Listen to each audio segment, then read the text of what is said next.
मुख्यमंत्री मनोहर लाल की ओर से आज नया पोर्टल लॉन्च किया गया। मुख्यमंत्री आवास योजना की शुरुआत की गई। गरीबों को इस योजना के तहत आवास दिए जाएंगे। केंद्र सरकार की योजना के तर्ज पर प्रदेश में भी योजना का संचालन किया जा रहा है। मुख्यमंत्री आवास योजना की शुरुआत आज मुख्यमंत्री के द्वारा की गई है। पोर्टल लॉन्च किया गया। पोर्टल के माध्यम से लोग आवेदन कर सकेंगे। केंद्र सरकार की तर्ज पर ही प्रदेश सरकार भी योजना बना रही है और मुख्यमंत्री मनोहर लाल की ओर से आज एक और खास पोर्टल लॉन्च किया गया। गरीबों को योजना के तहत आवास दिए जाएंगे।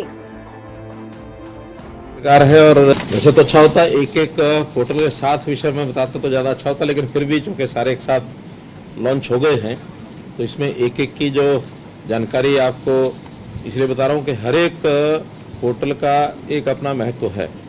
और मैं प्रारंभ में ही धन्यवाद करना चाहूँगा अपने पूर्व मुख्यमंत्री भूपेंद्र सिंह हुड्डा जी का कि जिन्होंने ये एक संज्ञा दी है कि ये पोर्टल की सरकार है। मुझे गर्व है इस बात को सुनने में भी कि पोर्टल की सरकार है और लगातार हम नए नए पोर्टल जन सुविधा के लिए लाते रहेंगे। और मैं उनसे अपेक्षा भी करता हूं कि इस विषय को चुनाव के आखिरी समय तक छोड़े नहीं, ताकि जनता इसको जान सके कि पोर्टल का कितना उपयोग है। और ये पोर्टल को समाप्त करने की बात करेंगे तो जनता इनको समाप्त कर देगी, ऐसा मेरा पक्का विश्वास है।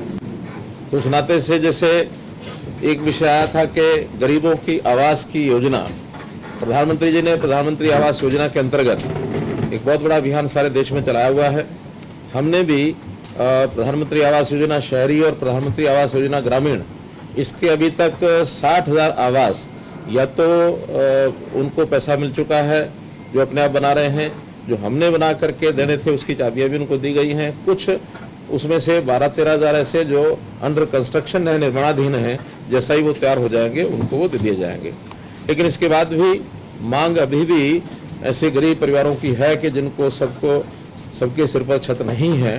तो हमने अपनी योजना में तय किया कि हम 1 लाख नए मकानों को या सस्ते प्लॉट्स ऐसे गरीब परिवारों को देने के लिए उपलब्ध कराएंगे जिनकी आय 1,80,000 रुपये वार्षिक से कम है। तो ऐसे योजना में बहुत जल्दी एक 4 जिलों में पंचकुला, गुरुग्राम, सोनीपत और फरीदाबाद, इसमें फ्लैट देने की योजना हमारी है। तो उनको फ्लैट दिए जाएंगे और बाकी स्थानों पर फ्लैट अथवा प्लॉट, क्योंकि बहुत से एरियाज ऐसे हैं जिसमें प्लॉट्स भी दिए जा सकते हैं, थोड़ा कम कीमत में प्लॉट उपलब्ध हो सकते हैं, फ्लैट भी दिए जा सकते हैं। लेकिन ये 3-4 शहर ऐसे हैं जिसमें प्लॉट्स देना व्यवहारिक नहीं है, चूँकि गुरुग्राम हो अथवा फरीदाबाद हो, सोनीपत हो या पंचकुला हो, यहाँ ज़मीनों के रेट बहुत हाई हो गए हैं और ऐसे परिवारों को फ्लैट देने में फिर भी फिजिबिलिटी ये बन जाती है। तो इस प्रकार से HSVP के द्वारा ये सब आवास कॉलोनियाँ बनाई जाएंगी।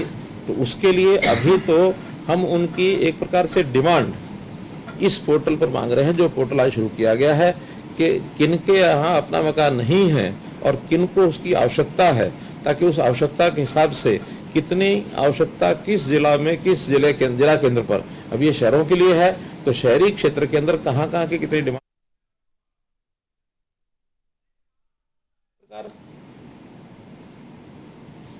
इसी प्रकार अगर वो उस कीमत से ज़्यादा है, यानी कलेक्टर रेट से ज़्यादा है, अप टू 50% कलेक्टर रेट से 1 लाख रुपये कलेक्टर रेट है और 1,50,000 तक का रेट अगर भरा है तो वो एक कमेटी हमारी चीफ सेक्रेटरी के अध्यक्षता में, उनकी चेयरमैनशिप में एक कमेटी होगी। वो ज़मीन सारी उनके पास चली जाएगी। वो फिर कमेटी बैठकर डिसाइड करेगी, नेगोशिएट भी करेगी कि इस नेगोशिएशन में कितने में ज़मीन ली जा सकती है। और अगर 150% से भी ज़्यादा रेट है कलेक्टर रेट से, तो फिर वो चीफ मिनिस्टर की अध्यक्षता में एक मिनिस्ट्रियल कमेटी है, फिर वो आएगी हमारे पास और हम उसका उनसे नेगोशिएट ऑनलाइन करेंगे, यानी चाहे प्रत्यक्ष बुला के करेंगे अथवा आजकल टेलीकास्ट से भी ऑनलाइन मीटिंग हो जाती है, उससे करके और तब वो खरीदी जाएगी। ये एक प्रक्रिया भी उसमें की जाएगी। और इसके लिए हम पहले प्रोजेक्ट ऑनलाइन बताएंगे ना कि इस प्रोजेक्ट के लिए नहीं, ऐसा ज़रूरी नहीं है, ज़रूरी नहीं है। प्रोजेक्ट बताना होगा तो बताएंगे। प्रोजेक्ट में तो यह है कि उसका 70% की कंडीशन है, लेकिन कभी कभी ओपन लैंडेड लैंड भी हम खरीद सकते हैं। ओपन लैंड लैंड के लिए हमने एक लैंड बैंक बनाने की अपनी योजना बनाई है कि वो ज़मीन सारी लैंड बैंक में ले लेंगे और उसकी बाद में कंसोलिडेशन के माध्यम से इकट्ठा करने का जैसा प्रावधान है।